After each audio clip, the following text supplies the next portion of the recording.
Dan lives on the same block as the restaurant where Luca Brasi was killed. Whoa. Who's Dan?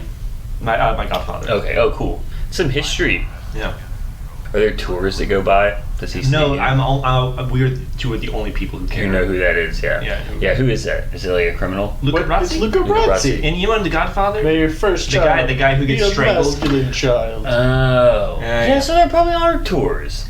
I don't think there are. No. Yeah, no, it's a minor scene in a major movie. Yeah, that but only true nerds would be like even when he told me, I'm like, oh, that's cool. That's I about thought it was cool. It's like it is cool. It's like nice, and I would really go there and be like, I just feel like New York's one of those cities where if people think that you can make money off it, they'll do some sort of walking tour. Yeah, be like, this is where, And no, I just think people will fucking pay money to do shit like that because it's true.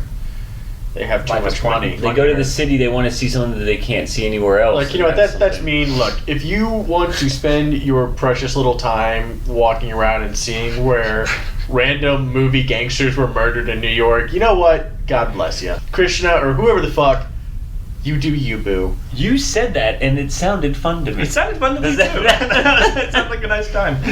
Maybe we can stop. Would you be willing to spend like $100 to do that? Only if there's a 20, tour bus. maybe 40.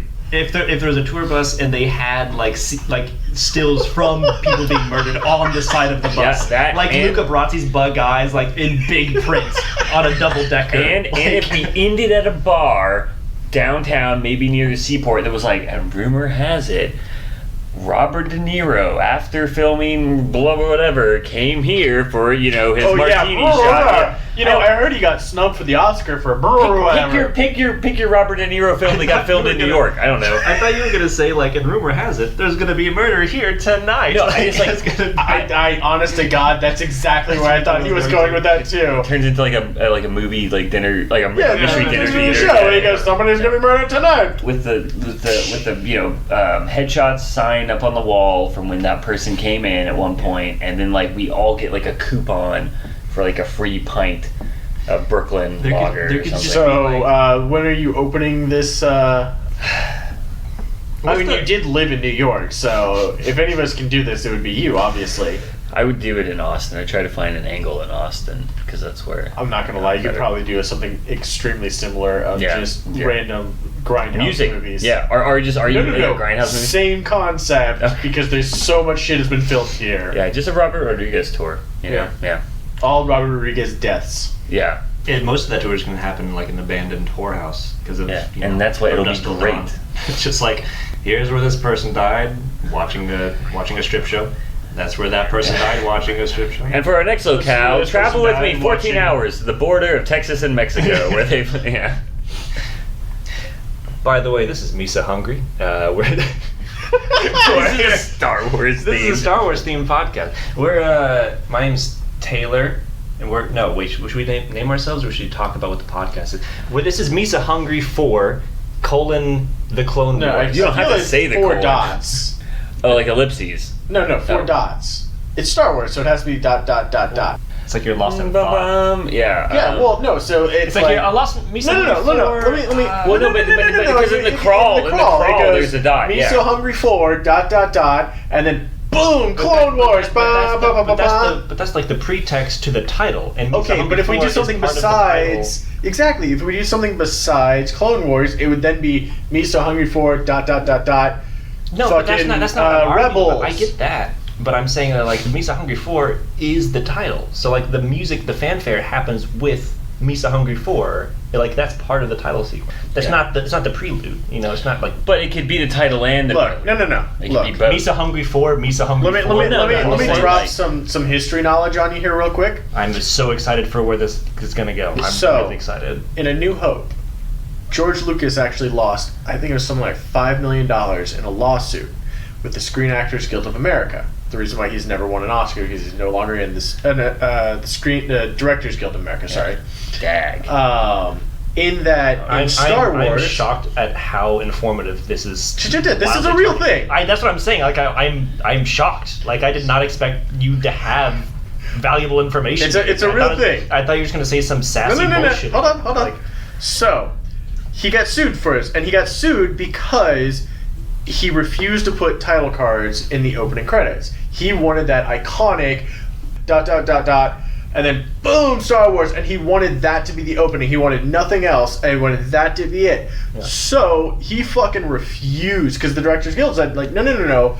Per SAG, per all these rules, you have to have this stuff done. And he went, whoa, no, fuck that. I'm not doing that. I had no idea. Because it's not cool enough.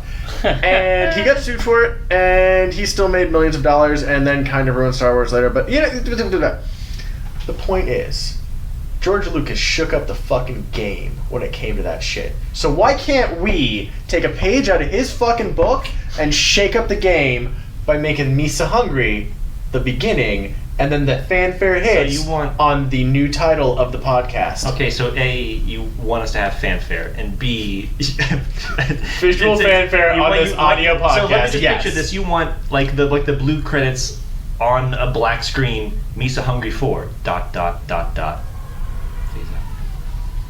Fanfare. Misa Hungry 4. The Clone Wars. No. It's but that's the title. No, it's Misa Hungry 4. ... Fade out. Fanfare Clone Wars. But then that's just saying that we're the show The Clone Wars, which is the show that we're reviewing. No, people will put it together. No, they won't. Wow, you think our audience are non-existent audience at this point is that dumb? Yes. I think they'll put it together. But it's just like that's not the problem for me. It's just like it doesn't make any sense. The title is the prelude for the title itself. Two of us find it making perfect sense and think it's an awesome idea. You're the only one griping on it, so... I'm not griping, I'm just confused. 2/3 majority, I think we win. Well, we haven't decided our parliamentary procedure of the Misa Hungry... We did say majority rules. I said majority democracy. No one else has. We haven't decided that yet. Yeah, we just decided it. Majority democracy. You just voted on something on a system that doesn't exist yet.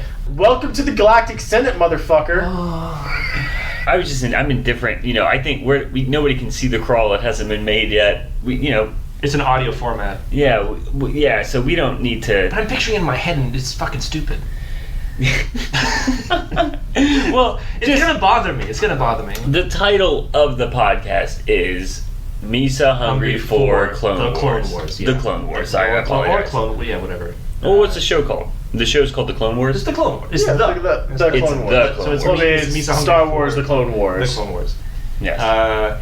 Miso Hungry for Well, no, it just okay. Star so Wars. Here, let me put your baby mind at ease here. I'm just remembering a discussion we had earlier. I just remember the discussion we had earlier this week. We're being like, we should have a time limit to how long this podcast is. We spent 20 minutes talking about Batman. We didn't even talk about. We're not even talking about. We're barely talking about the series as it exists. Allow me to fix all this for you. So here we go. Envision this for me. Don't touch me. I want to touch you, baby. Stop. You've been touching me more today than you have in 5 years. The mic is totally picking up. I know it is. It's really weird. Oh, yes, please, take some. Oh, my God. Anyways, so, imagine this. Close your eyes. My eyes were closed because I'm so exasperated. So, black screen, blue crawl. Yeah. It's not crawling, it's just appearing. Misa Hungry 4, ... It already makes me confused. And then, boom, fanfare, the Clone Wars, but Misa Hungry 4 doesn't actually move. Clone Wars just pops up underneath it. How's that? Boom. That's fun. That's Misa Hungry 4, ... The Clone Wars. Yeah, all right. And then that one can change out scrolling through with whatever the fuck we do. You know what? I will accept train time. This is Misa Hungry for The Clone Wars. This is Taylor speaking. Okay. To my left is... Taylor as well, but it's the better Taylor. This is not going to be confusing. Sorry, Taylor 1. Taylor 1. Dibs. This is Shane, and I just want to say that from a semi-outside standpoint, I do think it might be confusing if it's Taylor and Taylor 1.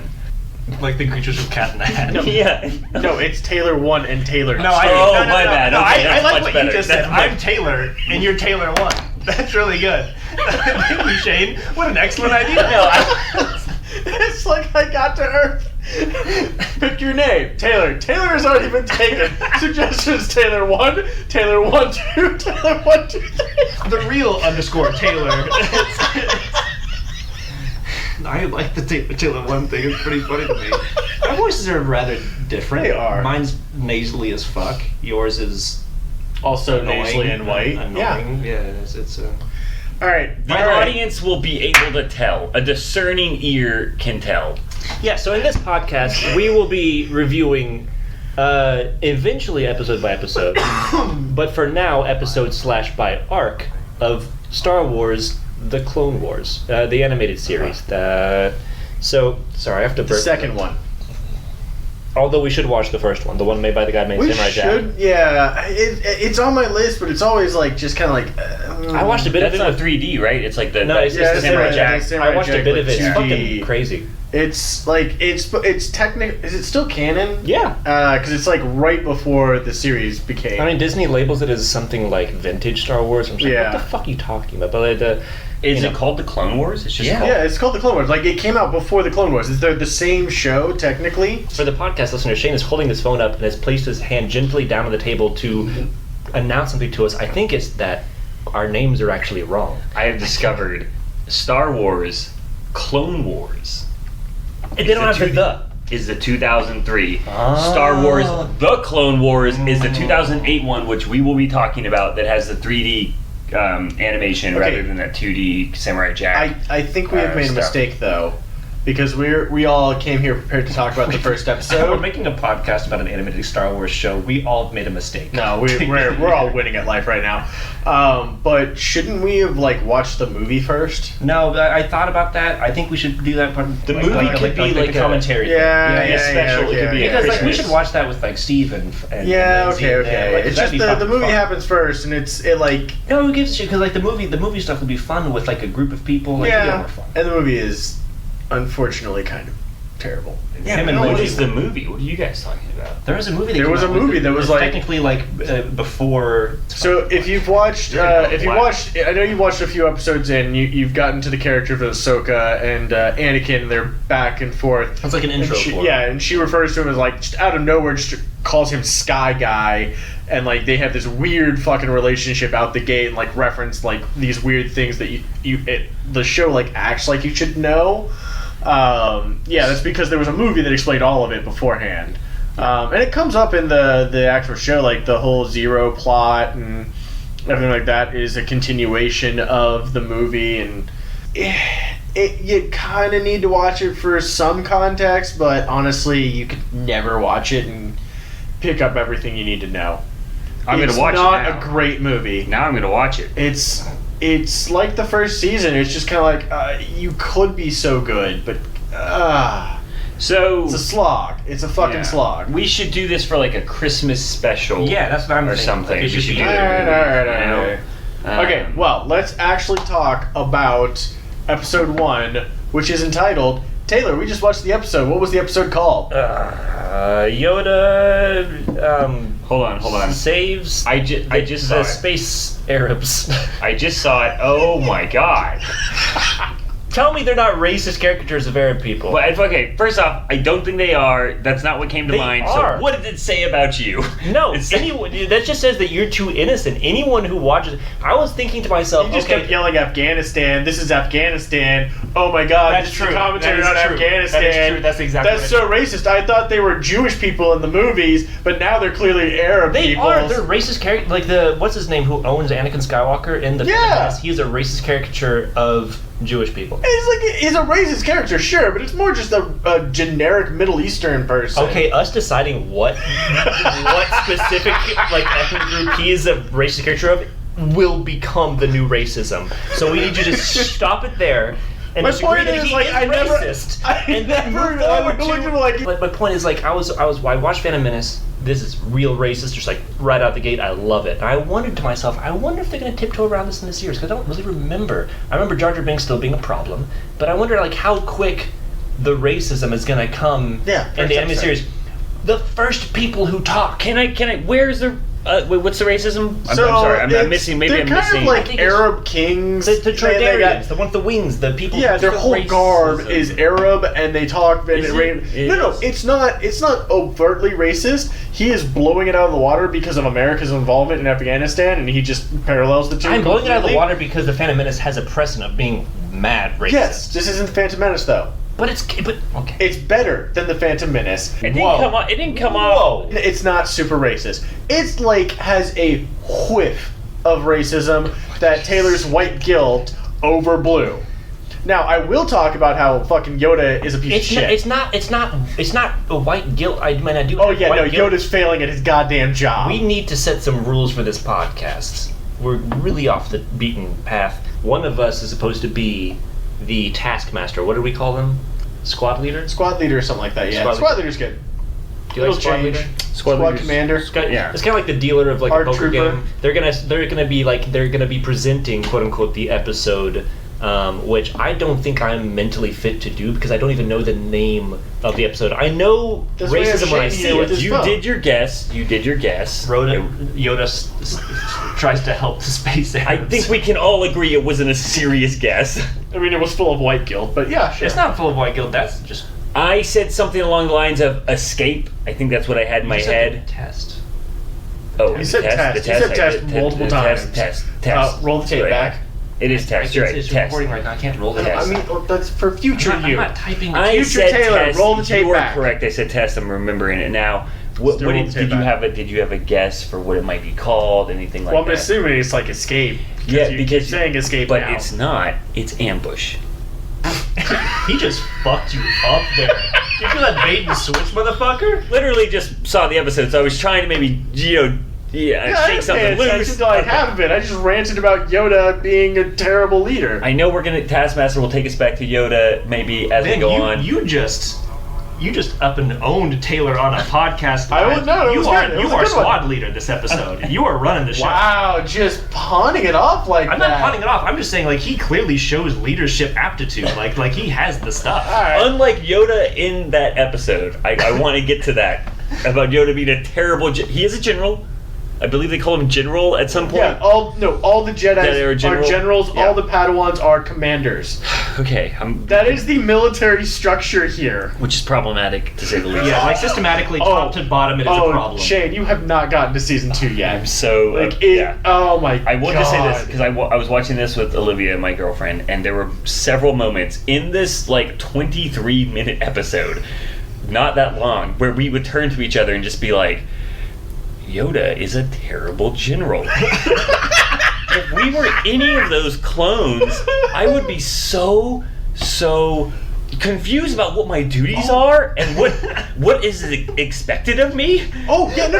Literally, one of the orders is The entire show's like that. yeah. Every fucking clone. You see, like, Kenobi and Anakin, who are, like, competent, and they're like, nah, we're fucking warriors, bro. Ugh. We got this shit.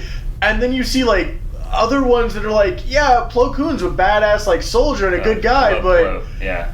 he's not a great, like, overall commander. He's a great judge. Plo's a terrible commander. The first episode we see him in, and when they're about to shoot the thing at him, and he immediately says, "Fire all weapons," and the response, quick as lightning, "We're out of range, sir." Bro, you're the general. You should know if you're in range or not. I was so embarrassed for him. Like he turns around, like the camera turns and sees like a couple of the other clone troopers going, We're dead. But no. Okay, here's the thing, though, about Yoda. It's not... Okay. What did you say what your hashtag was? Oh, hashtag Yoda's fault. So, the thing about Yoda is he is the leader. He is the facto fucking leader of all Jedi everywhere. The entire council looks to him. The entire council looks to him for guidance. He is the oldest. He is the wisest. He's not officially the leader, but he is de facto. He's the fucking leader. He's very old. He should not be in the fucking field. He should be searching for the fucking Sith, Let's talk who about- is down the street from him. Let's But talk oh about- no, there's dark side clouds. Let's talk about everything the else. beginning of Open the your episode. fucking eyes, Yoda. my last- Hashtag Yoda's fault. My thought, that's a good segue to my kind of agreeing with, but not totally hating on Yoda's stance, which is, imagine you're a yoga instructor. Imagine you're a magic yoga instructor. And then every once in a while, there's a disturbance, like down the street, and they're like, hey, yoga master, can you go, like, maybe hash some shit out? And you're like, sure. And you go over there, and they're like, you talk some new age bullshit to them, and they're like, okay, I should, make my moon crystals get charged or whatever, and, like, everything's fine. Then imagine galactic civil war breaks out. clearly Yoda is not equipped to take charge. He should not be in charge. Your argument, he was thrust into a situation that he's not capable of handling. He's not capable of handling. He should have had the president's mind being like, no, thank you.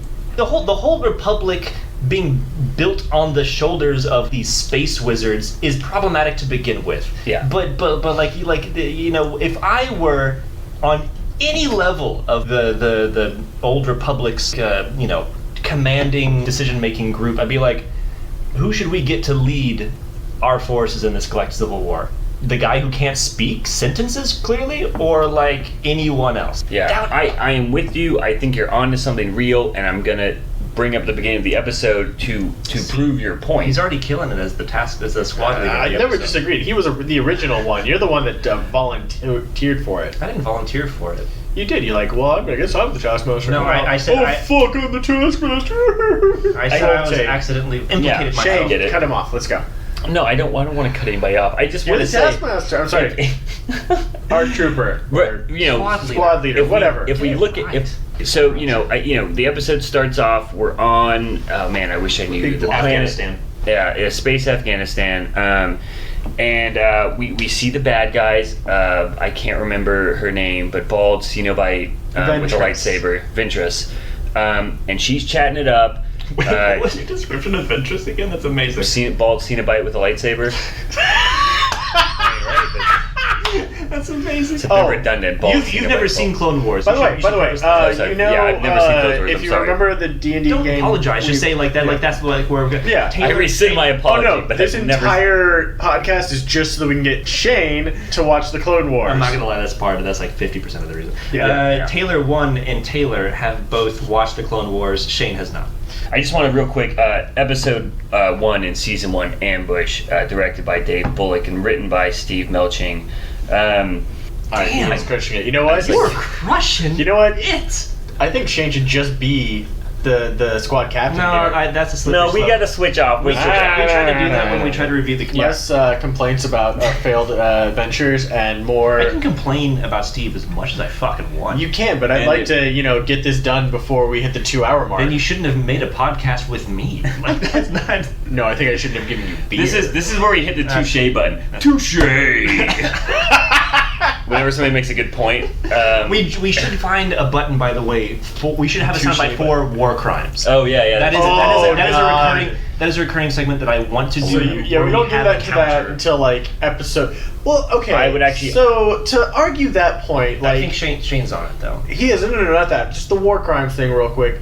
It's only a war crime because well, first off, it's horrendous. But more importantly, it was established by Geneva Convention and like basically the Society of Earth. And we don't have that, Yeah. so yeah, I get what We you're saying. went, hey, let's not fucking melt people with flamethrowers because that's fucking horrifying. But what's our context in the Star Wars universe, right? Yeah, I mean, they got fucking galactic senates and shit yeah. who are corrupt as fuck. So Okay. technically not a war crime. Okay. Who calls it a war crime?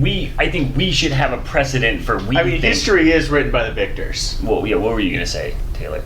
I have so many qualms with what you just said. I'd love to throw in just the one last horribly thing to say. Yeah, right at the end of everything, when I see him getting that face, it's always fun just to throw something that's slightly like off color. Just lob it in there. Oh, you think only one part of what you just said was off color slightly? No. The last part. Everything you just said was not right. It was not okay. War crimes are defined because they are horrifying crimes disagree. that objectively, like in an right. ethic sense, they are wrong. You're absolutely right. But it doesn't matter what. It doesn't matter what You're questioning morality. No, you're questioning morality and a legal system. I'm not checking because I'm not saying they're not wrong. I 100% agree. It is wrong to melt someone with a fucking flamethrower. Yes. However, we are not talking about right or wrong. We're talking about crimes. And crimes means a legal system, meaning a law has been put into place saying you cannot do this. No law is put into place. Now, morally, yes, it's wrong. Is it a war crime in the Star Wars universe? Technically, no. Surely a galactic spanning civilization. You think? No, listen. Like if we as humans have been able to, over like a couple thousand years, eventually like kill too many of each other, but be like, okay, let everyone take a pause, take a break, take a breath. We should write down some rules for whenever we kill each other, which we're gonna do again for sure. We should maybe not do it so fucked up in ways. We've only lasted in short bursts for a very short amount of time. The Star Wars civilization lasted for millennia, and have accurate historical records. Surely at one point they were like, after like fighting the Mandalorians for the billionth time, they're like, man, we should cool it, or like write down maybe massacring children. Come up with laws for war crimes, you know what? which probably exist You know what? in that You universe. made Yes. An excellent point. A long history. I hate when he has this tone Oh, yeah. of voice, because he's gonna say something fucking asinine. Yeah. A long history definitely means they should have learned from their mistakes and made for. Except in literally A New Hope, when Han Solo, who was alive Dropping facts. during the fucking Jedi's lifespan, calls the Jedi religion an old folksy thing. Now look, I get it. It was an older time movie, but it's in canon. Thus, you have to write in that within 20 years they completely forgot about the Jedi. Now, don't get me wrong. It's also Palpatine being a bam at it's Big propaganda. propaganda. Yep. It's also, I think it's more like they thought it was going to be a longer period of time between the movies, and then they wrote. Did they? Because I mean, you had fucking Obi-Wan saying, "Yeah, I fought in the Clone Wars," and he's supposed to be like 60 or 70. Well, Tatooine really ages a man. Being alone in the desert, fuck yeah, it ages you. Yeah, I think he's a hard 49. Alec Guinness plays a hard 49 in that movie. and yet Bo-Katan fucking aged like a fine wine. Well, you know, those 'Cause Mandos, she looks like they're 30. always, I mean, you know, she doesn't always have to wear the mask, but she wore it a lot. Protects your skin, no weathering, no sun. yeah, she's like 67 in Yeah, it's incredible. Mandalorian. I just want to put aside the idea of whether or not true objectivity can be reached for a second, and start at the beginning of the episode where we have Ventress, Count Dooku's. Sorry that sentence happened in this podcast. That's amazing. I love you so much. Also, as a Mandalorian, surely there must be some kind of like moisturization system. Yeah. There must be an The waters of Mandalore. The living water. like the but like living water. living waters of Mandalore. Well, like when they say the living waters, quote unquote, there must be like a Mandalorian hawker being like, "You want the living waters?" And it's just like, you know, like aloe vera. Yeah. You know, No, it's look, like, when she pours the waters in, it like glows a little bit because it's and living. that lasted Right. for how long and how many planes and how many battles? Like, surely they have portable, like, or a system. Look, bro, are you doubting the living waters of Mandalore? I'm not, but they've got to have Why some you kind gotta of be a doubter? portability. I'm saying there's got to be portability to it. Why you gonna be Doubter Mando? I'm not doubting it. I'm just saying they've got some. This kind is what the war was probably about. All right, Moisturizing cream. Taskmaster, squad leader. So yeah, lead so us. we're in the beginning.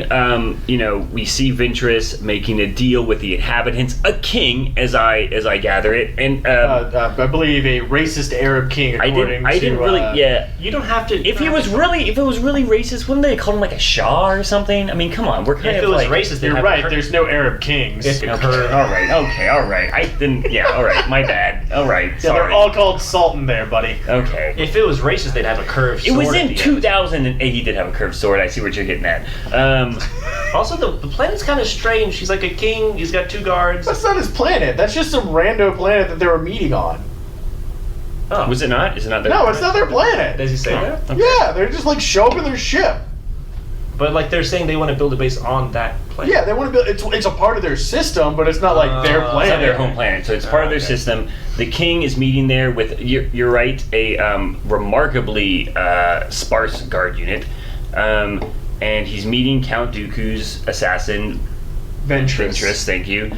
And my main problem comes, I love how the episode sets up. I think we can already tell that she's going to be, you know, a scumbag, right? Wait, the Sith assassin's gonna be a scumbag? I know, right? Yeah, shocker. I wasn't gonna see that coming. But she had so much eyeliner. Yeah. But my problem is when Yoda comes up with his unit, and this is just me. I think you were getting at this, but he is a very spotty general, to say the least. You know, because when they first, you know, at first it's like, oh, they're already making deals. We need to get there because they're gonna misrepresent this whole, you know, the Jedi, you know, and what she's doing, right? She is doing that. The plot being is that they want to build a base. Correct me if I'm wrong. They want to. The Republic wants to build a base on the planet, and they're meeting the Tridarians? Tridarians. Whatever. I'm going to say Troidarians. Really?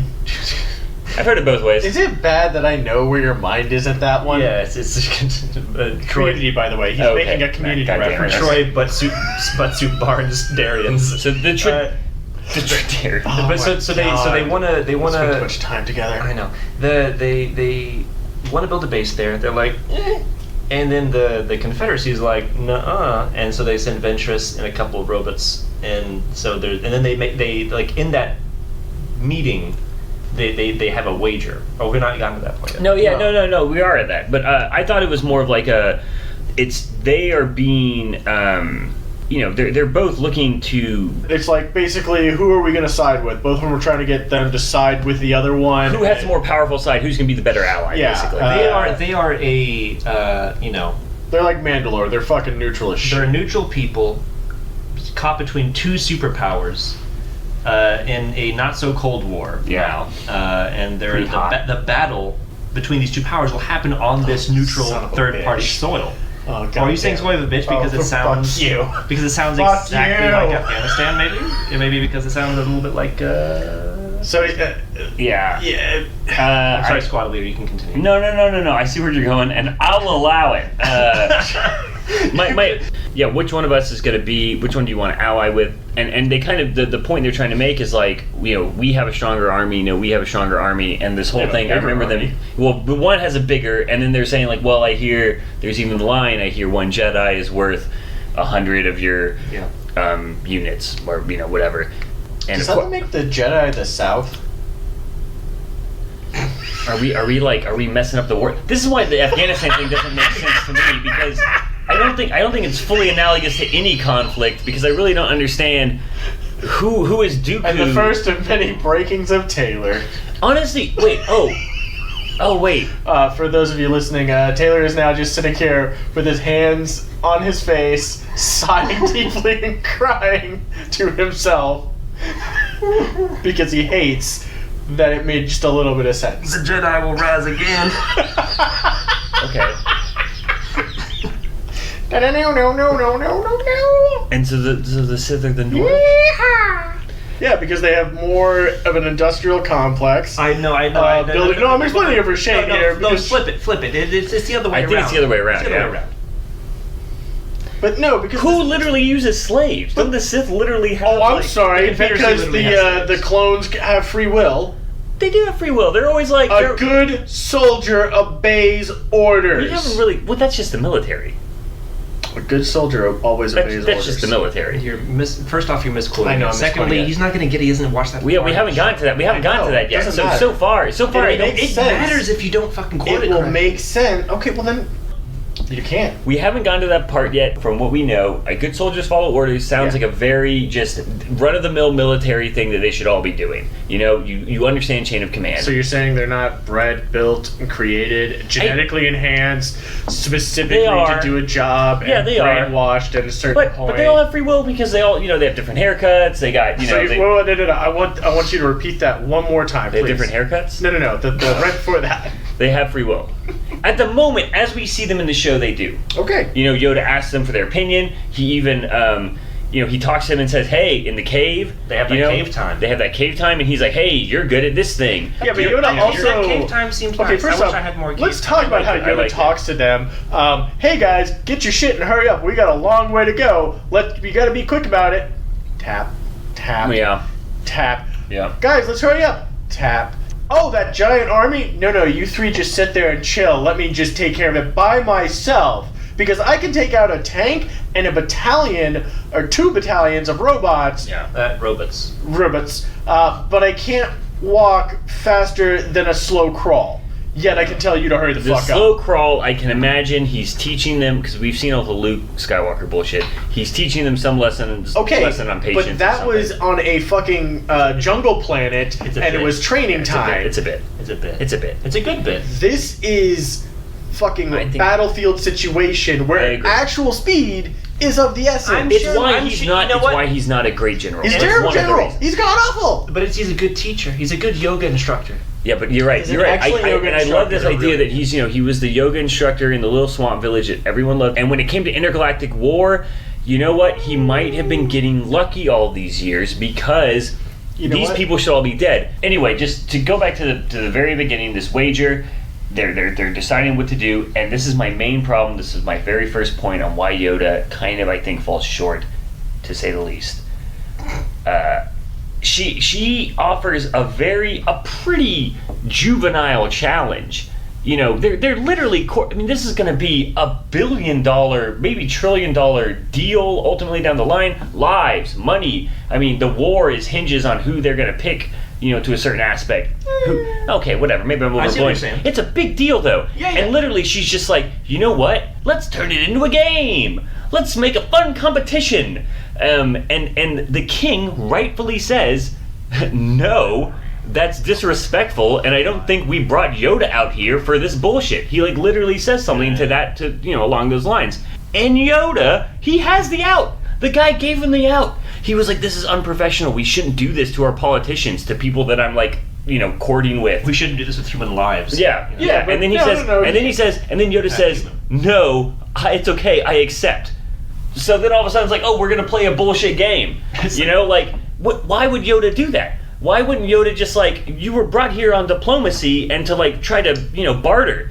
Actually talk to the guy instead of just immediately you could have won. You already have an edge in the conversation because you've been yeah, this is unprofessional. Sounds like we should side with us, huh? Exactly. Can you believe these people trying to do some weird game, wasting their droids, possibly my men's lives to prove a point? Also, we agree that we just watched it earlier today. When they're the little Republic ship, Dutch angles in this. The little Republic, yeah, there are the little Republic ship, and then suddenly oh, I think there might be something wrong. The Confederacy ship which blasts into view, and then as if it weren't bad enough, a second one shows up. Yoda could have brought that up, because I think he knows who shot at them down and who was actually does. So he could have brought that up, oh hey, sorry we were waylaid, we were being attacked with the people that were in competition against. That's kind of sketchy. I will argue, look, not to be a Yoda defender.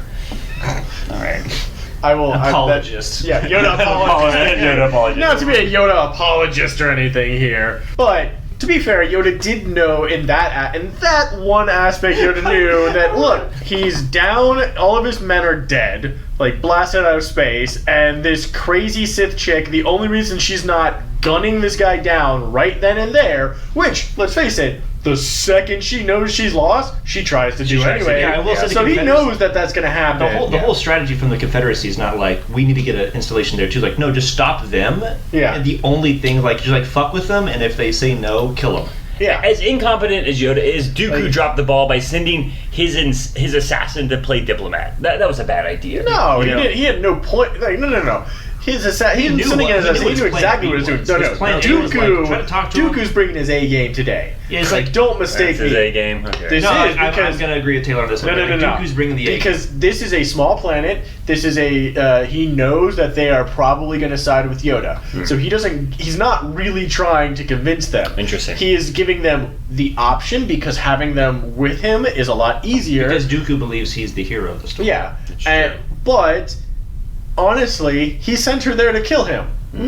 He sent his Sith assassin there solely to kill him because he knew he's going to say no. Yeah. He knew that all this shit was going to happen, and the only reason she was like, oh, cool, so instead of having Yoda come right at me, I can, fuck with him in the woods and make him go way the fuck over there while I deal with this shit.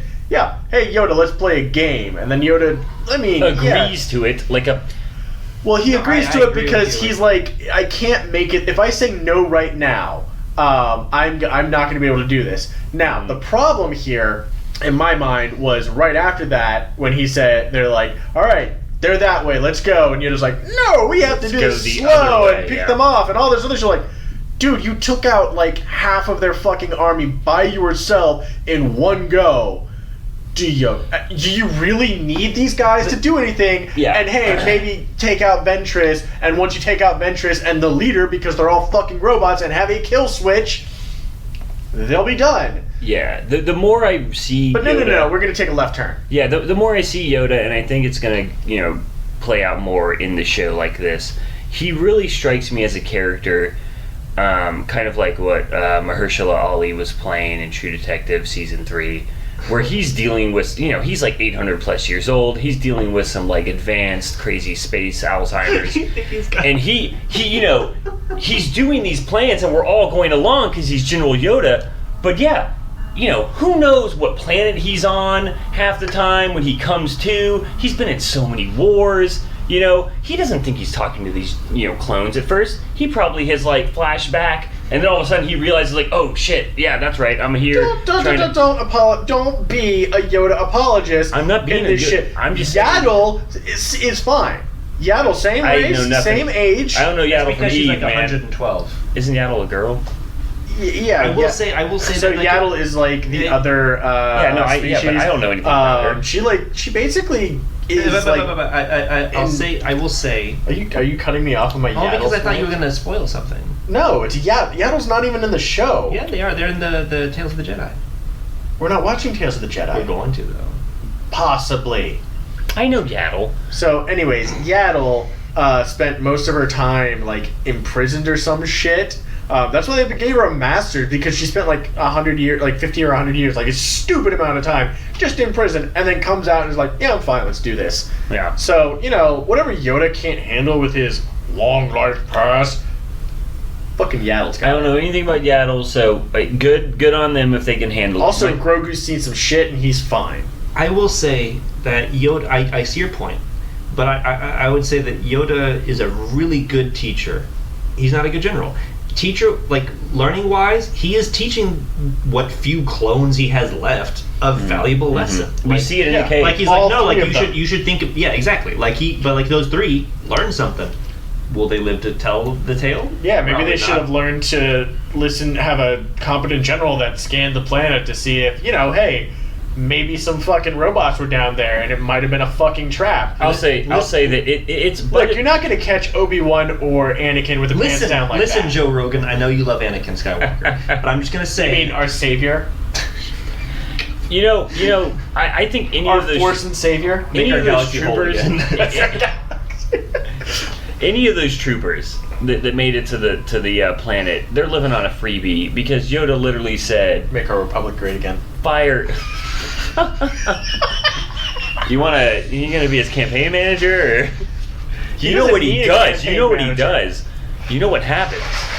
Yeah, he saves the fucking Empire from those dirty, dirty Jedi. He does a lot of things. He saves does the a lot of Republic from them, and then... The Republic died with the Jedi because it was weak. You don't have to talk to me about Dooku Gate, all right? I'm well versed. I get it. What we're getting a little far afield.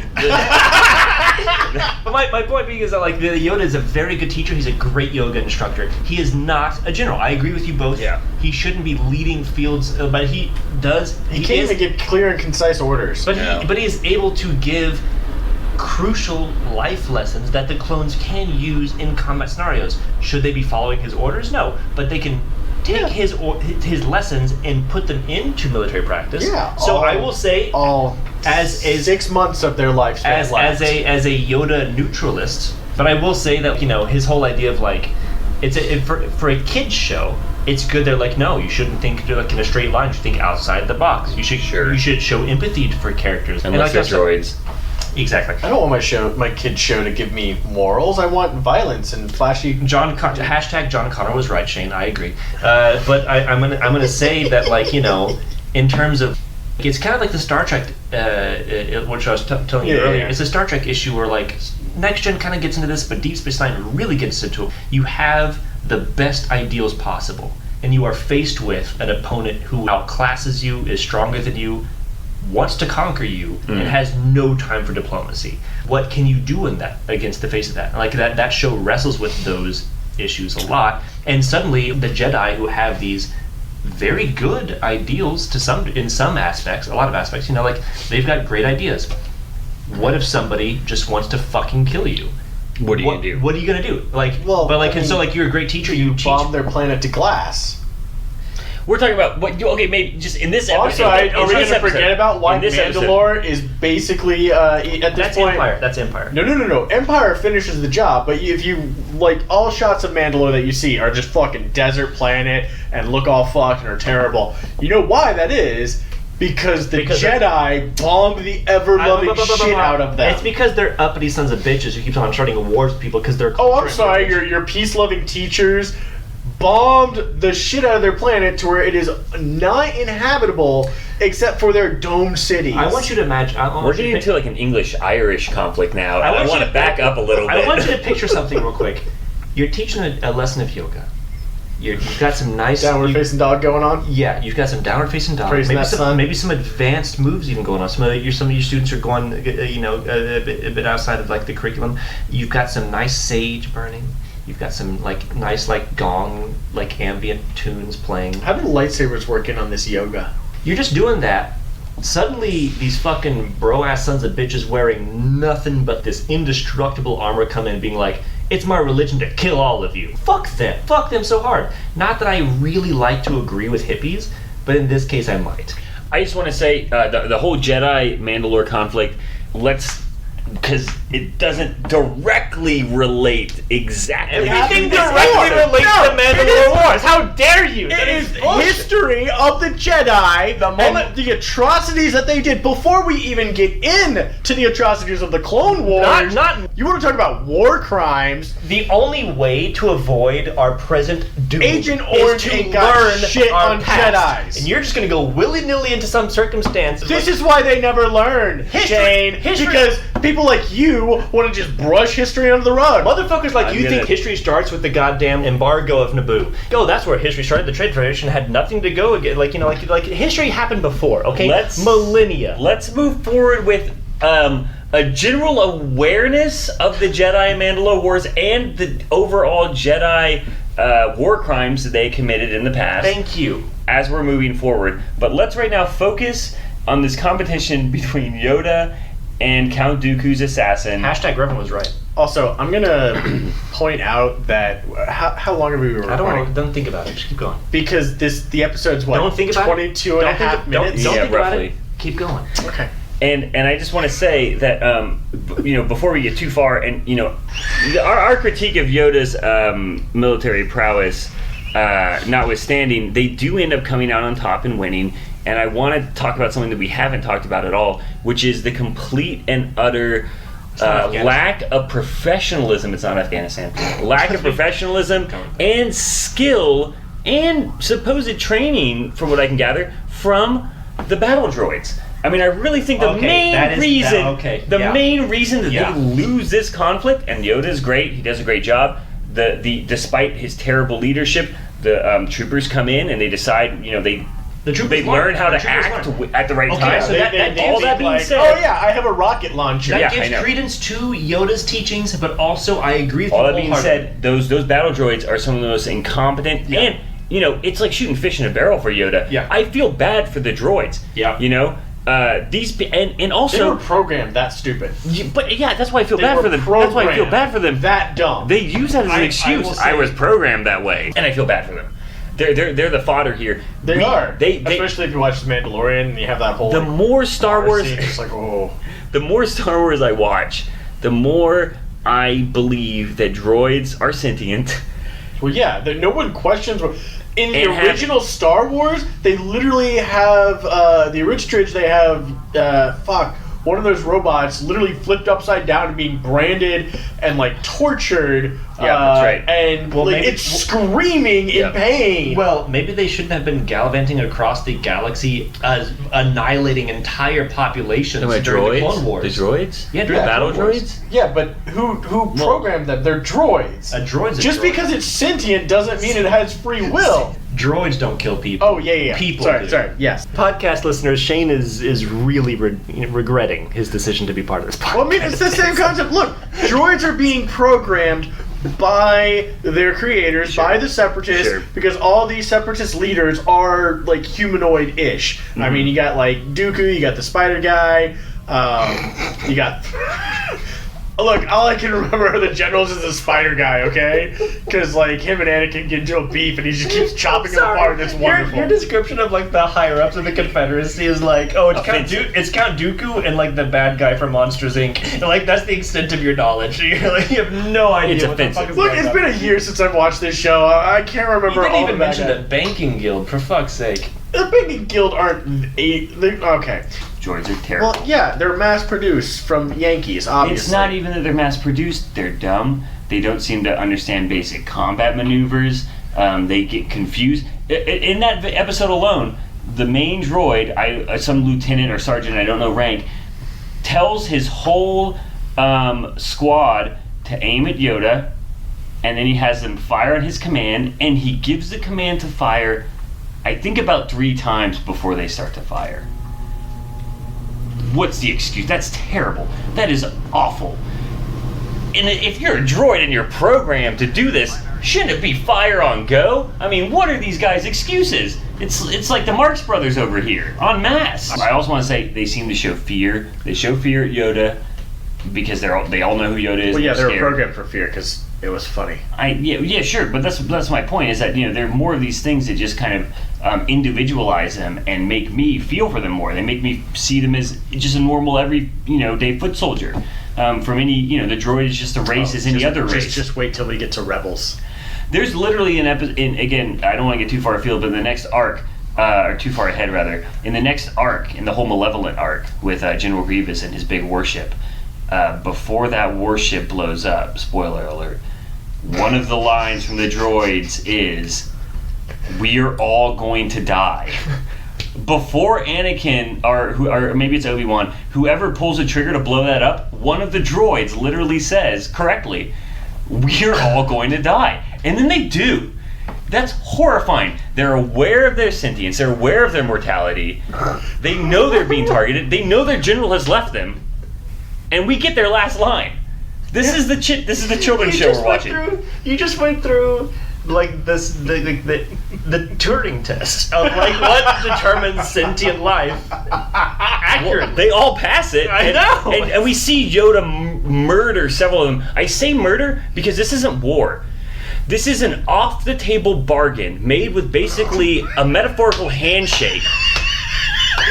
Puts multiple soldiers' lives in danger during this. Okay, first off, no. No, wait, He you're on a puts roll. them way the fuck off back. He's like, alright, you guys stay here, let me go commit mass murder over here. Well, he brings them along. He says, "Come, we gotta help." Well, no, I see what you're saying. When they get onto the ridge Yeah, and he they're like, looking and down, then he goes down and is like, alright, watch my back. Yeah, he says, he says, "Wait to act. You'll know when to act." And he does not give them. He doesn't even say like, "Wait for a signal." He's just like, "You'll know." Yeah, because he's always the teacher, and instead of saying, hey, by the way, my force senses are saying they have a bunch of fucking reinforcement robots right over there. Yeah. They're definitely going to come down this way, so, be ready for that. Figure out I a plan would for have that. liked that. If I would have liked that for my general. Yeah, no, he's like, just be ready. You'll be a better soldier for it, and then, in 6 months you'll probably die a horrible fucking death. Yeah. Because Wait, who's going to live through this? He makes some valid points though, Shane. Yeah, I feel bad for the droids. I feel bad for the droids. They seem to have Droids are people too. if not incompetent leadership, it's leadership that doesn't value their livelihood. I feel like you're coming into kind of like a World War I position on this, where like you feel for the soldiers, the men. I feel for soldiers in every war. Is there any more? Because the episode is Yeah, it ends essentially with, at the end. At the end where we basically Yoda shows up and Yoda demolishes them. Then Ventress is like, well, fuck, I lost, and then does her actual job. Count Dooku does gives the actual plan, which is kill them. He's like, kill them. okay, well, fuck, we tried, kill him. Yeah. Yoda stopped him. Which, okay, you know what really bothered me though is, and I know it was played for laughs, and I know it's supposed to be cutesy, but Yoda is stopping her double lightsaber attack on his face, and instead of going, oh cool, thanks Yoda, and then moving out of the way, he goes, haha, I'm gonna make snarky conversation with Yoda while standing here, while she is actively fighting to chop my fucking head off. Yeah, the Troydarian king definitely just kind of hangs out in the kill zone. Yeah, I mean, that's just rude to Yoda after all well, this shit. I mean, you gotta think he's tired from this shit. That's true. Well, that's the one I think show how powerful Yoda is, Oh yeah, no, he shows up. He shows her up. Yeah, to show he that doesn't even fucking look at her. He pulls the lightsabers out of her hand.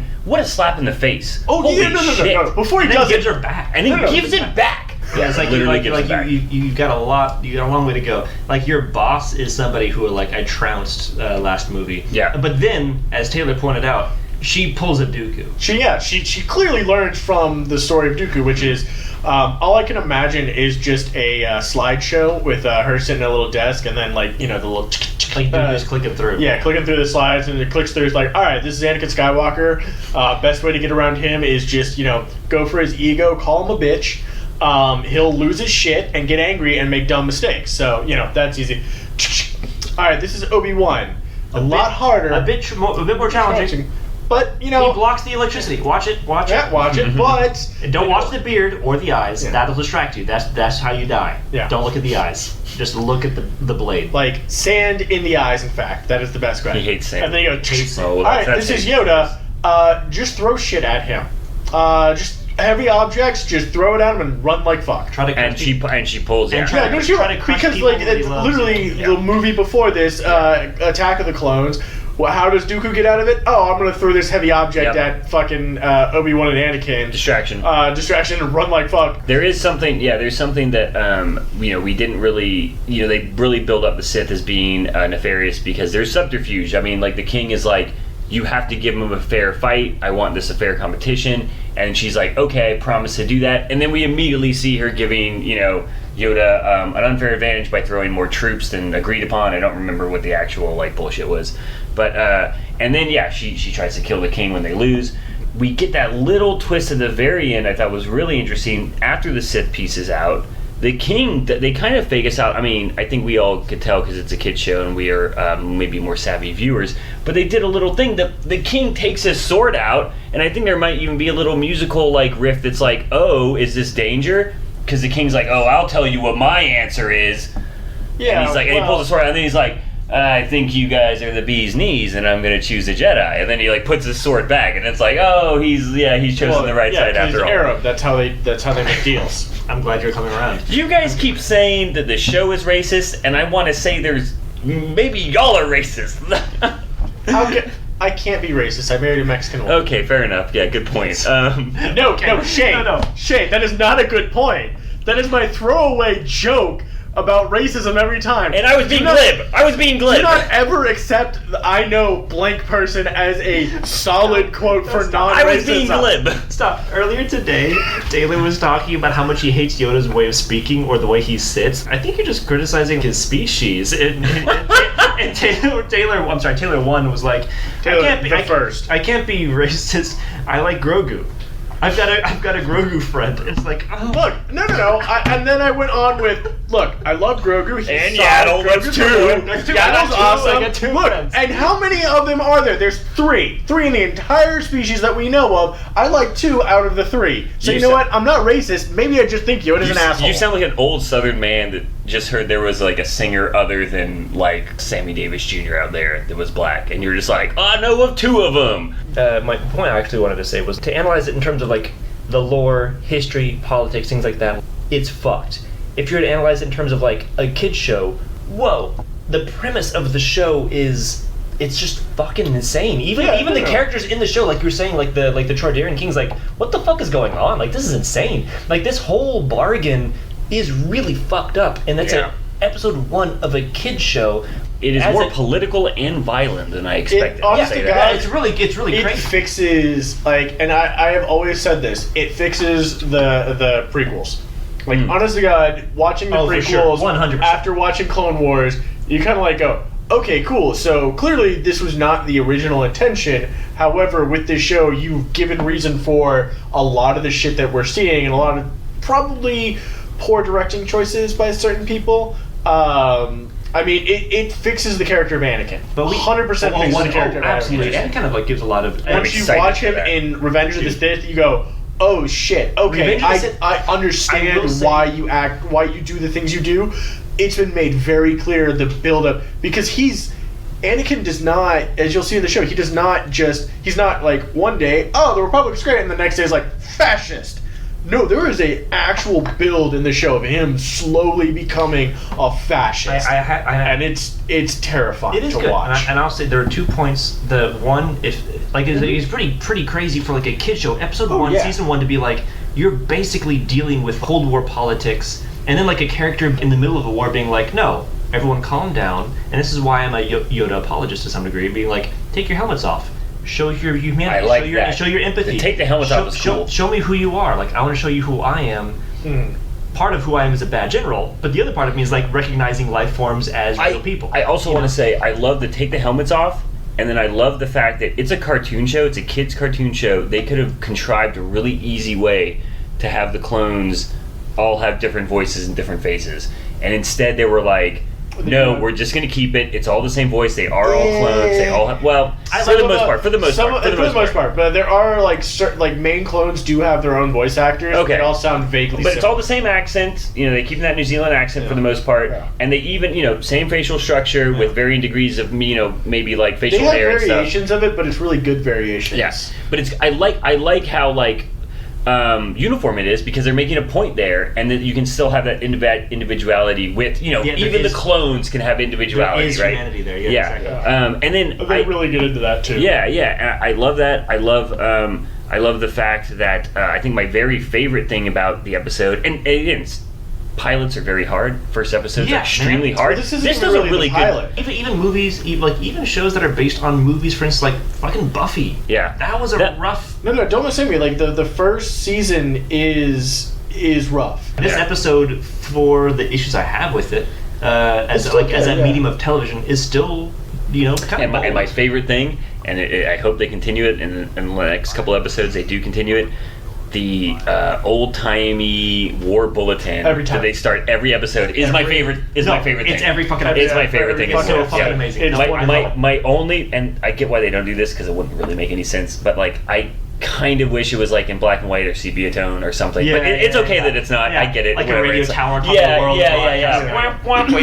world. But it's still fantastic. It's beautiful. I love it so much. Every single episode, Dragon Ball Z levels of amazing. Yeah. Well, in that instance, you can just imagine like you're going to the movie theater in Coruscant or something. Yeah, exactly. It's like this they're like space transatlantic. Yeah, Well, see, here's the thing. The first so good. season is definitely, it has that vibe, and it's great. And that's what like makes the show amazing. Is the entire first season is just that they're not in order. There's no actual like timeline that's correct. They're jumping around the timeline.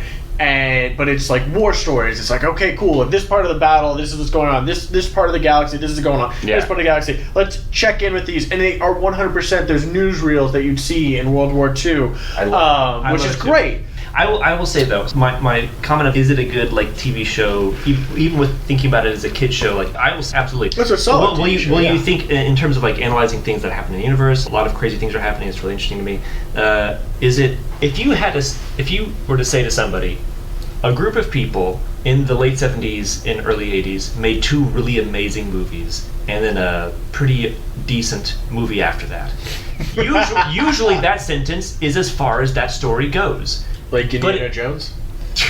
but instead, at least that gave us Mads Mikkelsen in a Nazi uniform, which was wild. But like usually that sentence by itself, that's the end of the story. Mm-hmm. But now we're yelling about Space Afghanistan like 20 years later. Yeah, because of marketing. Because of all kinds of like good and wrong reasons that have launched this fucking world in a series of movies and TV shows. Yeah. I'll say like I hate most of Star Wars. That is like quote unquote Star Wars. I hate most of it because I love what is actually Star Wars so much. Wearing a Star Wars T-shirt currently. Yeah, of the first 2 movies. This is of the first two movies. New Hope, Empire Strikes Back. I love Return of the Jedi. Is it a good movie? Parts of it are. But like even within the original trilogy, I'm like, you can kind of see the cracks. The show itself it has real low valleys, but the peaks of it is some of the best stories in Star Wars that exist. Well, I like by the end of the show, what I'm betting on is that by the end of us like analyzing all these things, Clone Wars, the animated series, is better, more Star Wars than like all of the sequels, most of the prequels, like more than like Disney fucking animated like live action shows. I think the Clone Wars are fucking. I would agree with that. I would say Clone Wars kind of opened it up. It opened up Star Wars to have those stories told. Because without Clone Wars, you're not gonna have most of anything. Most of anything, honestly, because a lot of other spin-offs. It showed that, hey, we can take a bit more serious tone. Hey, we can play like actual plot and thrillers, and it doesn't have to just be this big blockbuster space fantasy, which is what it turned into. It's one of the reasons why Phantom Menace and Attack of the Clones is just so fucking cringe sometimes, because they have this. And I hate to say it, they tried to make an interesting plot with the Trade Federation. And honestly, if they had actually spent time with that plot line and actually fleshed it out, I would be all fucking for it. With the prequels, I would have actually been, I mean, not at the time because I was a fucking kid, but later on in my life, like now, I would have loved to actually listen to Trade Wars. Like, I would be like, oh, cool, if you're going to take it and make it a serious Trade Wars movie, I would be down. You would have loved, like, the Star Wars C-SPAN network. You would have been kind of. I'm not going to lie. And one of the reasons why I realized I would have loved it is because I watched Clone Wars, and it's a lot of that. They actually take the time to do stuff. And there is political intrigue, there is those spy things, and there is those trade disputes and shit. And you're like, fuck, this can be really interesting. And I think we all. The prequels just made it big fun fanfare. Revenge of the Sith is different. It is, but you got to remember, Revenge of the Sith, I believe, came out after Clone Wars. That's what I was gonna say. It opens it up, it changes it up, and there's like they went, oh, cool, so we can have this highbrow shit. But we can still have fun space lasers, but we just need a nice balance. We just need to actually put effort into the highbrow stuff and not just kind of go like, trade disputes! That's the reason everyone's fighting. I think, and I think to a certain degree, Clone Wars, as like, I mean, what it has done and what it gave to the Star Wars universe and being able to open it up and allowing spin-offs to happen, I mean, all that's true. Also, it gave us Rebels, so, you know. Yep, it gave us a lot of stuff. Which is the perfect I think Jedi story. Clone Wars is better than Rebels, I'm going to say. Rebels is better. I think, and I haven't seen all of either, so I can't make a... Chopper. Oh my god. That's it. It has Clapper. We all have Clapper. I just want to say that what it really did, and I think this was one of its major goals, to keep the brand and the franchise. The brand and the franchise relevant. I mean, this is coming out at a time where... nothing is happening politically or globally. No, I meant like Star Wars wise, you know. Yeah, it's coming out in Star Wars where nothing is happening politically or globally. I'm saying they want to try to keep the cash cow going with the show, and they can do that because this is going to introduce it to a whole brand new audience of children who are now going to grow up, and they're like, they don't have to have necessarily seen the original 3 movies from the 70s and 80s. They don't have to have even seen the movies that are now coming out. This is their movies now. This is their Anakin. This is their Obi-Wan, right? So, which is something interesting that like Ewan McGregor said. It was like, he made the same point. Being like, like each group of people or like generation has their own. And when they get older, they can watch the live action if they want, but they'll always kind of have this. And Star Wars, that I disagree with, only because.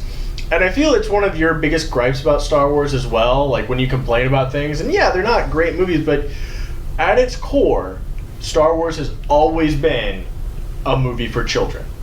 No. It is a children's film. No. It is literally a fantasy sci-fi film. That is its roots. Those two sentences are different, though.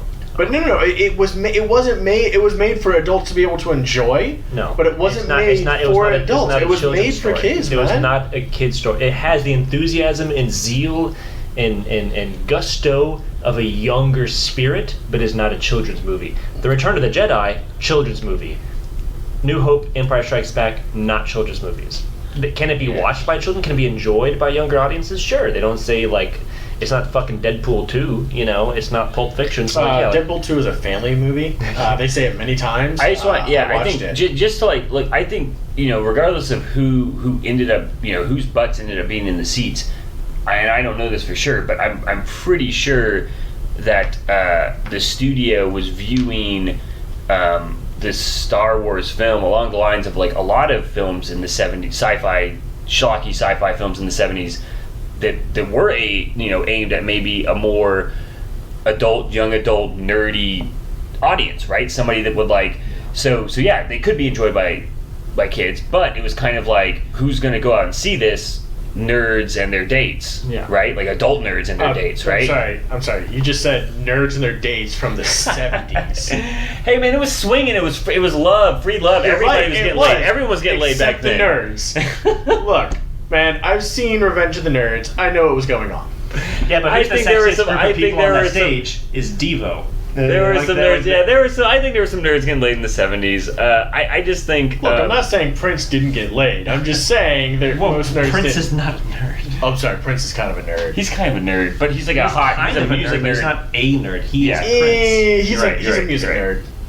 Music nerd and nerd. But that cancels it out because like the music makes it sexy. Oh yeah, no, he is a sexy nerd. But yeah. This podcast is purposefully free form. Yeah. But like we might need to change that.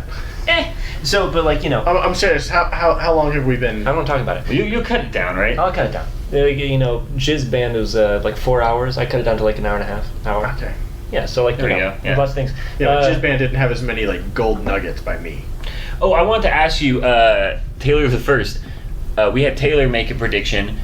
Do you have a prediction for the podcast and for the show? I mean, you've seen the show, but just how we engage with it. You made kind of a good point in terms of like. Well, one, you said Rebels is better than Clone Wars, which I will... You're wrong. Dude, I'm sorry. Rebels Time will tell. No, Rebels is literally the perfect Jedi story. But what about my claim of Clone Wars is one of the greatest, or at least most of it, a lot of the arcs are it culminates in one of the greatest Star Wars stories there are. Not the greatest there are, but like, it's close. Like, it is up there. I'm not saying it's not up there, but honestly... Have you finished Tales of the Jedi yet? Yeah. Yeah, that was... Fuck. That was good. Like, I did not have the feels as much as I did with Clone Wars. Dude, I had the feels with Dooku and the whole, like... It was stimulating. Fuck. It was stimulating, but it was not as much. Also, with the Ahsoka, dude, that hit me. I was like, oh, fuck, that was good. What are you trying to do? How we think we might, come away from the podcast, like viewing the show after the podcast, like because you were saying your whole posit was that you think that we're going to come away thinking. I mean, y'all just had an argument about it. As a TV show, it's as for a kids TV show, rich, it's engaging, pretty intense. For like a story, just objectively, it's a great Star Wars story. And then third. And you're rewatching this, so you're going to see if it holds up in your mind. Yeah, and I feel like my third point. I feel like I'm right about Space Afghanistan. There we go. Okay, so do you have similar predictions? No, I don't, because I mean I've seen this show. I've seen Clone Wars like 2.5 times by this point. Okay, like I have sat down and watched it from start to finish. I did it when I normally do it on during May. I will do my whole Star Wars month where I will literally watch all canon. I started one year. I did like all the movies from start to finish in the day, and then the next year I did literally everything that was currently canon and in TV form that I could get. Watched all that shit in the month of it. So I mean, I've seen it multiple times, and I tried to do it last year. It runs deep. So I don't think my opinion of the show will change too much. That being said, just to make it interesting and just to think, if you haven't noticed by now, I'm going to attack Yoda the entire time, and I'm going to show all of his faults. But more importantly, I'm going to look at it a bit more critical eye of the Jedi and their politics. I'm going to look at it from a separatist viewpoint. Dooku was right. Not necessarily even a Dooku was right. But I'm going to step back, except for Anakin, because Anakin's my boy. With the war crimes? Just like maybe the most famous war criminal in all of Anakin is just a history. Man of his time. Also, once you butcher a bunch of sand people, what, it's all off the table? Or it's all on the table at that point? I'm just saying, he murdered children real quick. Like, it took very little persuading for him to walk into a temple and butcher children. No, I know. I'm just saying, the man's dead inside. Yeah. So, I get it. He's like, I mean, I don't get the full-on genocidal murder, but I mean... You get the children murder. Maybe not the children murder, but I mean, I get the dead inside. He's in love. He's a fucking horny teenager who's in love with a woman he's technically married to, but he can't be with because of his stupid little religion that literally, if they had just said, Jedi can get laid, they would still be good. Because then Make what say would that about the Dooku Catholic really Church have? too, and May, we wouldn't. May the force be with you, because I Yeah. won't be. Yeah. Yeah. I look. He kind of seems to me. I get what you're coming at, or I get with which you're coming at us with, the angle you're coming at You're us with. picking up what he's putting down. Yeah, thank you. Are you smelling what I'm stepping in? Yeah, I'm. Unfortunately, my point is this though. He kind of seems like, if you really take it, from maybe at a distance, he seems a little like the proto edgelord. But instead, it's not an edgelord because he's like, oh, I'm better, I can do bar. No, he actually is better. He actually is the Lord and fucking Savior of the Force. And He's not. it is proven. I'm not going to tell too much about it He's more, not the but savior. you He's know. not the savior. Sounds like a You know discussion it for is another not episode. proven. He's not the savior. He was called in a prophecy to balance the force. He did exactly that. He balanced it. It was unbalanced. He murdered countless people to Because make it was balanced. unbalanced. That's I not didn't a bad say- thing. That's I like a didn't Thanos. say- That is, okay, it sounds like a you're Thanos thing. That's He's like the a Thanos savior thing. of balance. You called it a savior. A savior is typically somebody who's kind of a good guy. Yeah, if you're on the Not a- Jedi side. If I'm on the not murdering children side. It sounds like he pulled a Thanos, and I'm not on Thanos' side. But if we were okay, we can't get into the Anakin discussion right now. because I have sorry. so many Gotta things put to a talk pin about in Anakin. it. Like, you know the episode I that I'm know, talking I about, know. and that is our Anakin. We're gonna have. It's most this of the out. season. It's most It of the is, show. but you know exactly what episode I'm talking about. I see. But like, Anakin is a my point grenade. We is- pulled the pin. No, we need to put My the pin point back. is, Anakin We need to hold is it down. like Yeah. unlimited power and potential, and he's being told, "No, you can't do that." And he's like, "I could fucking murder you if I wanted to." Yeah. And the fact that he doesn't murder him as long as he does, you know what? That shows restraint. that is the. I'm not a fan of that argument, but And we can. Don't worry, I just made that argument for that noise right there, and I'm done. Everyone, it was a nice podcast. Shane? Thank you very much. Shane, you're awesome as a troop leader. Next time it's going to be Taylor. You're really great as a squad leader. I'm so excited to run the squad leader next episode, next arc, because it's a span of more than one episode. It's 3 episodes. Yeah, but here's the thing. I want to sign It is- off. it's 3 I was episodes. going to ask you though, as the Yeah. next squad leader, Shane. What are your thoughts about the episode overall, and then what are your thoughts about predictions about the series as a medium? Oh as yeah, a story? what is your prediction? Because like you're the only one who hasn't actually seen all Yeah, of That's this. because yes, I enjoyed the episode a lot more than I thought I would. I have set my expectations for this first season pretty low because I've been told by the fans of the show, the two Taylors, that the first episode is the roughest. So because I've set my expectations so low, I thoroughly enjoyed this episode, maybe more than most of the table did. I'm not sure, but I thought it was charming. It I was enjoyed fun. watching it. Yeah, it's a very violent kids episode, which I wasn't expecting. And I think it's pretty strong for a pilot. I'm usually pretty critical of the first episodes. I think it gets a little bit of an advantage because there was a movie first, so it kind of doesn't have to do as Wait much. till you watch the movie. It's not inventing like a whole. Yeah. Exactly, it doesn't have to do as much heavy lifting as a pilot. It's got the whole Star Wars brand behind it, and the whole Star Wars universe. No pun intended. The next episode, I think we will be going over the Malevolence arc. Right, Taylor? Rising Malevolence, Yes. Shadow of Malevolence, and Destroy Malevolence. And I'm really excited for that because I know I wasn't supposed to watch those episodes, but we get to meet Obi-Wan, we get to meet Ahsoka, who I had never seen before. Tano. Yeah. Tell me you stopped watching the Ahsoka series. We haven't, since I've started watching this, I haven't seen another Ahsoka episode. Good. just so Do you know. not. Don't because it's Don't watch it until you finish Rebels. That's the one thing that Taylor One and I can agree with on is fuck, that show is not good. And I'm not going to say... Well, no, I do not. I do not agree on this. This is not something I agree on. Only because I haven't watched the show yet. Wait, really? And made my own opinion. Yeah, Well, I thought you might. finish Rogue One.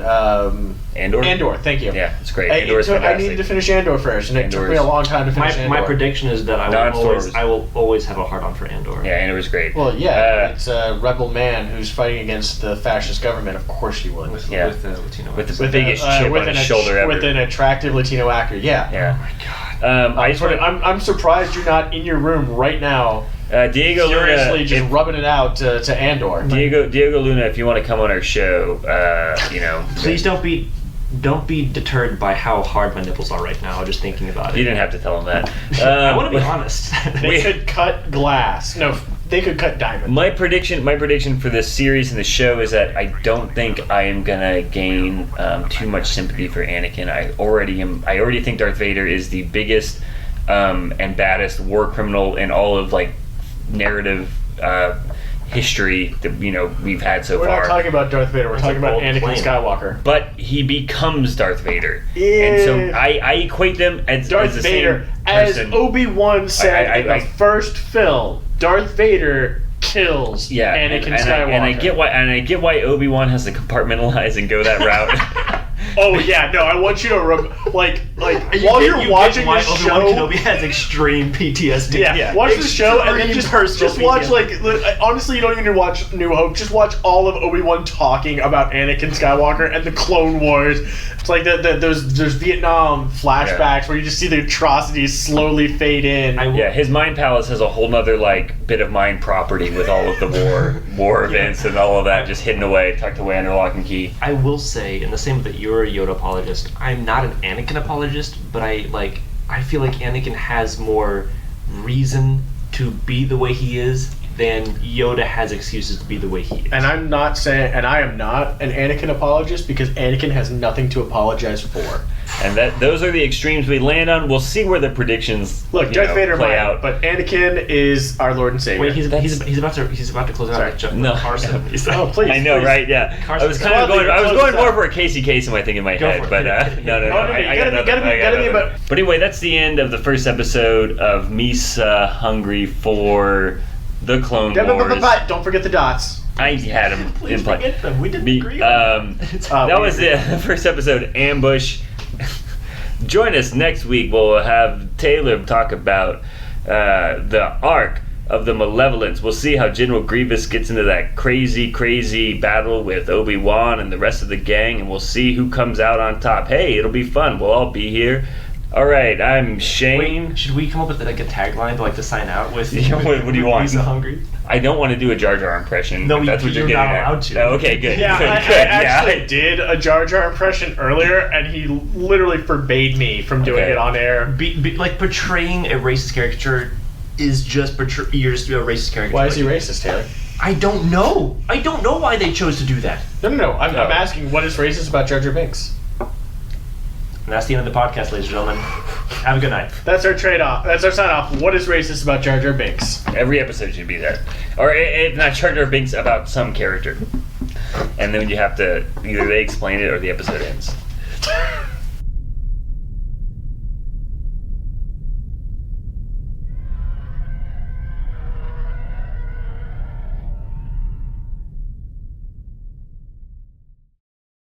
Misa hungry.